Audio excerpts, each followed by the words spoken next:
Parmi les réformes rapides et indispensables, dont l'une des conséquences sera la réduction du coût de fonctionnement de notre République, la plus rapide consiste à en finir avec les binômes des cantons aux élections départementales, dès 2021 donc. Le binôme fut imposé lors du redécoupage des cantons en 2014, un binôme femme-homme, avec la justification morale de féminiser les rangs. Une féminisation de ce genre n'a rien apporté à la vie publique. C'est de compétences, donc de diversité, donc d'élections vraiment libres dont a besoin notre pays à tous les niveaux. Et non d'arrangements avec des femmes et des hommes qui se ressemblent, de l'intelligence et non des clones soumis au niveau supérieur en espérant un jour y accéder. Quelle différence, par exemple, entre la nouvelle et l'ancien?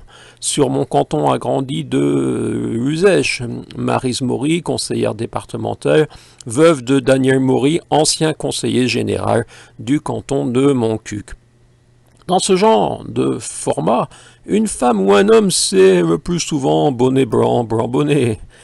Ces binômes, c'est un peu le triomphe de 2028, serpent à deux têtes de la mythologie, où madame et monsieur dévorent la démocratie. On le sait, les femmes peuvent être aussi incompétentes et aussi claniques que les hommes. La compétence est rare dans un système où il faut d'abord se faire une place dans un parti pour être désigné lors d'élections où des machines bien rodées sont devenues nécessaires, avec le soutien même des médias les plus indépendants. En finir avec les binômes ne résoudra pas d'un coup de baguette magique la confiscation de la vie démocratique par des partis, mais au moins on divise par deux le nombre des élus dans chaque département. 4056, 2028. Oui, notre pays rémunère 4056 conseillers départementaux. Et ces élus siégeront également à la région. On supprime donc les élections régionales. Les élus dits conseillers régionaux, 1758.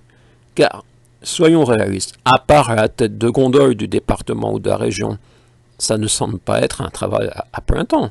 Combien parmi les élus régionaux et départementaux de moins de 62 ans conservent une activité professionnelle annexe? Il serait intéressant d'étudier ce phénomène.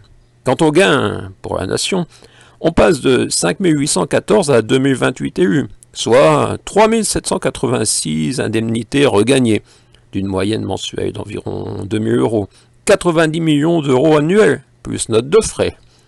Nos vaillants statisticiens et politologues ne manqueront pas de vous fournir le chiffre exact du coût pour la nation, si cette chronique dépasse 1 million de vues.